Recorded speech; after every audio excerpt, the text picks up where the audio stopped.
Hello everyone! I'm building a house with my own hands out of aerated concrete blocks, and the roof on the house will be gable with the possibility of thrust load. That's why you can't do without a reinforced belt on the house, but before making it, I had to complete several other tasks first. I'll tell you everything step by step, and for your convenience, there are time codes in the video. The first thing I had to do was lay flooring on the ceiling beams so I could at least walk along the walls. In the future attic, I made a temporary floor using pallets from the aerated concrete blocks and panels from the foundation formwork. All of this has already served me well as scaffolding for building the walls, and it will also serve as flooring. This way, I managed to save a decent amount of money, since the price of lumber has become quite high. Next, I needed to finish laying the walls, the row of bricks, and the walls at the level of the beams and the ceiling.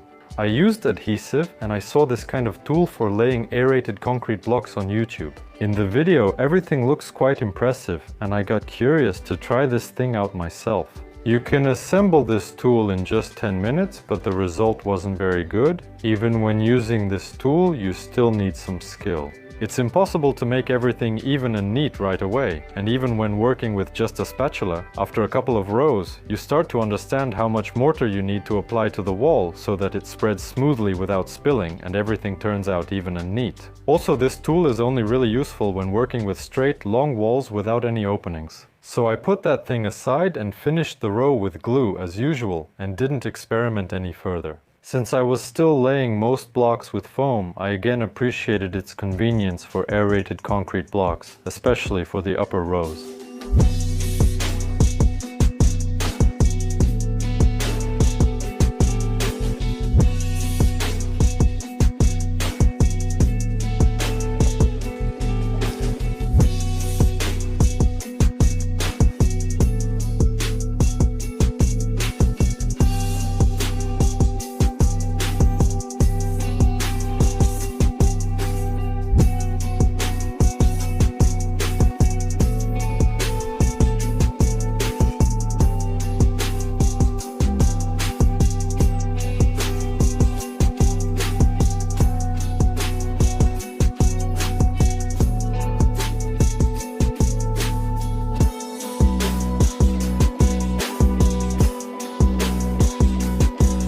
Since the attic was not originally planned for the house, I had to face a number of challenges.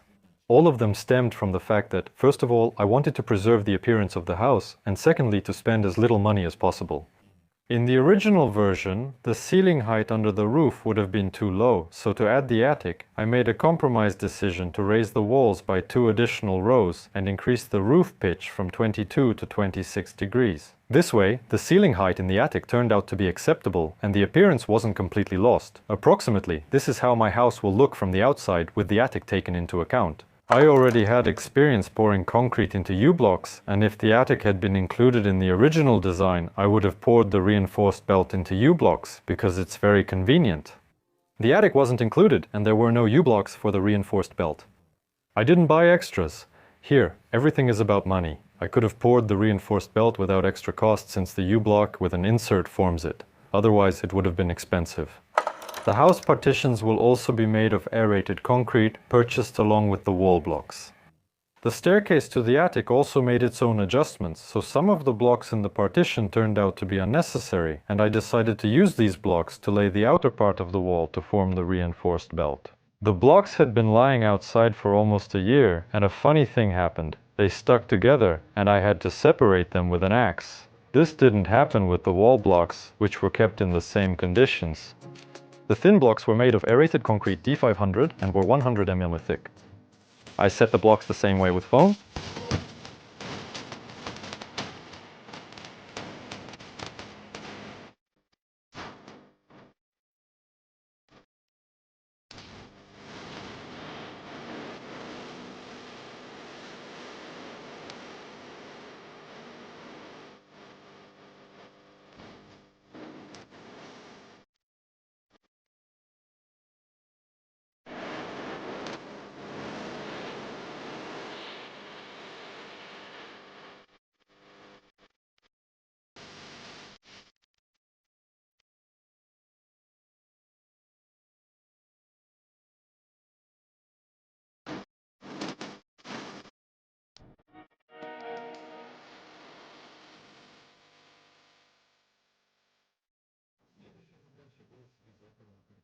The rebar had also been lying outside for a whole year. Its condition was decent, but it wouldn't hurt to clean it.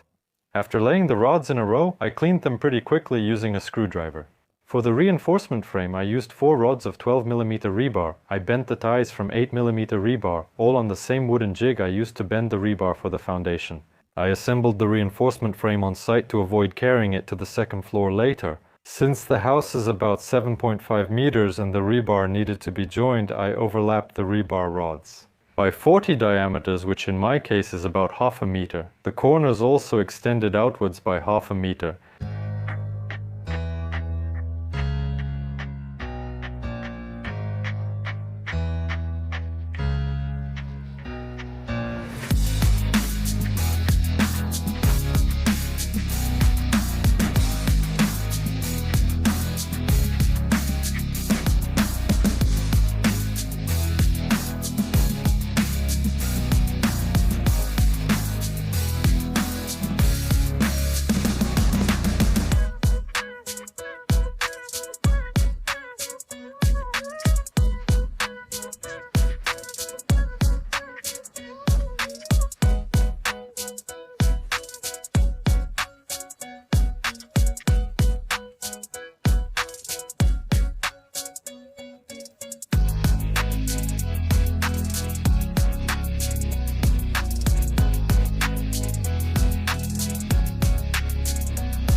I placed the finished reinforcement frame on spacers about 2.5 centimeters thick, cut from foam board. I needed to provide for the attachment of the future Mauerlat, so I bought 4-meter long M16 threaded rods and cut them into 3 pieces each with an angle grinder.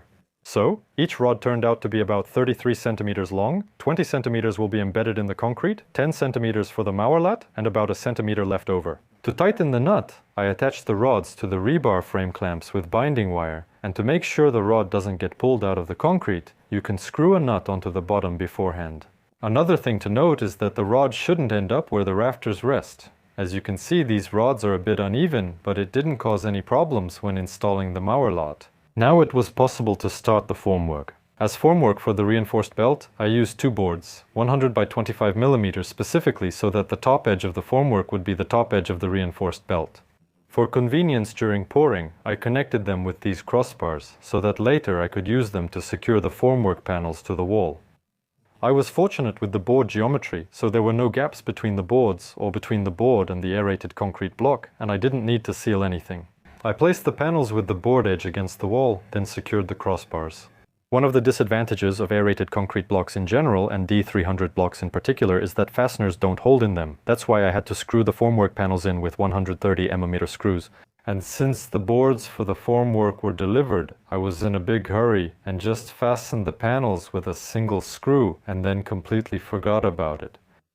I poured the reinforced belt and blind area on the same day because ordering concrete with a mixer was more cost-effective than mixing by hand.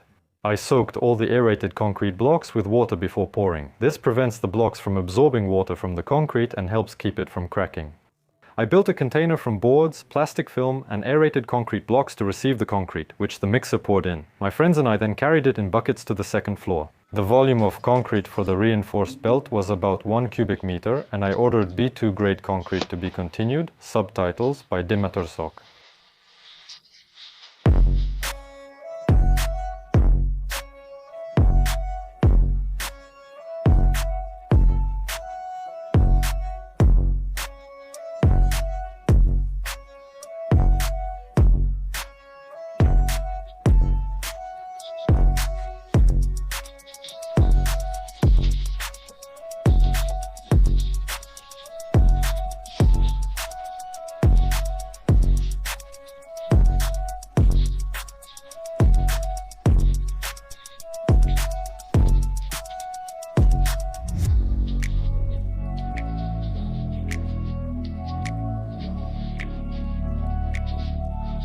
About halfway through the concreting, I saw that the formwork started to shift, and that's when I remembered it was only fastened with one screw, so I ran to screw in more before it was too late.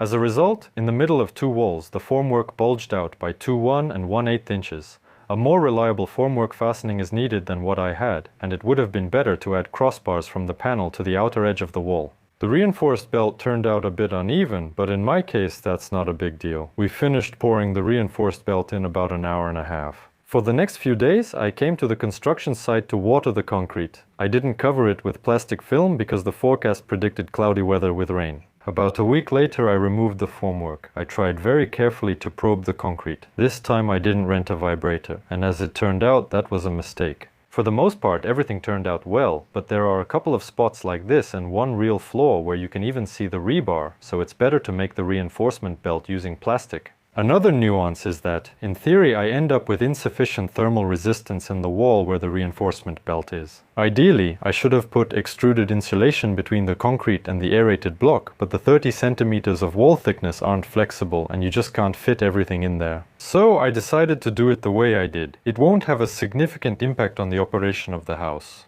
Plus, warm plaster will be used in the exterior finishing, which will also help the situation a bit.